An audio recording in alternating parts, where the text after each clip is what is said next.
నమస్తే welcome to SP news. Suryapet జిల్లా హుజూర్ నగర్ లో పంచలోహ విగ్రహాలు అంటూ బురుడి కొట్టించే యత్నం చేసి పోలీసులకు చిక్కారు మోసగాళ్లు. ఆంధ్రప్రదేశ్ రాష్ట్రం పల్నాడు జిల్లా దుర్గి మండలం అడిగొప్పల గ్రామానికి చెందిన 2 కేటుగాళ్లతో పాటు కోదాడ మండలానికి చెందిన మరో 2 మోసగాళ్లను అరెస్ట్ చేసి రిమాండ్ చేసిన హుజూర్ నగర్ సిఐ చనమందరాజు.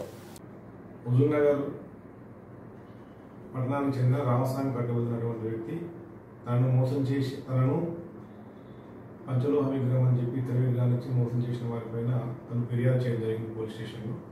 అటు ఫిర్యాదు మేరకు ఈ రోజున హుజూర్నగర్ పట్టణంలో కొత్త బస్టాండ్ వద్ద కొంతమంది వ్యక్తులు తచ్చాడుతుండగా వాళ్ళని పరిశీలన చేసి చూడగా వారి వద్ద నుంచి 5 సెల్ ఫోన్లు మరియు ఒక 1000 రూపాయల నగదును స్వాధీనం చేసుకోవడం జరిగింది.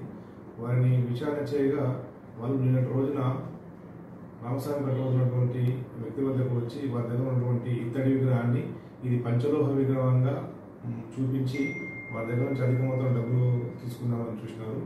వారు అడిగొప్పల గ్రామానికి మరియు దుర్గి మండలం పల్నాడు చెందినటువంటి 2 వ్యక్తులు, అదేవిధంగా కోదాడ చెందినటువంటి 2 వ్యక్తులు, నలుగురు కలిసి ఈ విధంగా ఈ యొక్క ఇతర విగ్రహాలను మోసం చేసి ప్రజల వద్ద అధిక మొత్తంలో డబ్బులు లాగానే ఉద్దేశంతో చేస్తున్నట్టు తెలిసింది.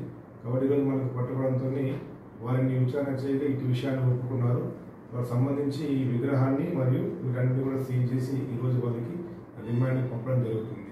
అదేవిధంగా ప్రజలందరికీ తెలియజేయడం ఏమనగా ఏదైనా సరే మనకు మోసం చేయడానికి వాళ్ళు మనకు ఆశ చూపడం జరుగుతుంది. కాబట్టి ఆశకు పోయినట్లయితే వాళ్ళు మోసం చేసి ఉన్నటువంటి ఆస్తులను కూడా కాజేసే అవకాశం ఉంది. కాబట్టి ఇట్లాంటిది ఎవరైనా వ్యక్తులు అనుమానాస్పదంగా చెప్పినట్లయితే పోలీసులు తెలియపరచాలని చెప్పని తెలియపరుస్తుంది.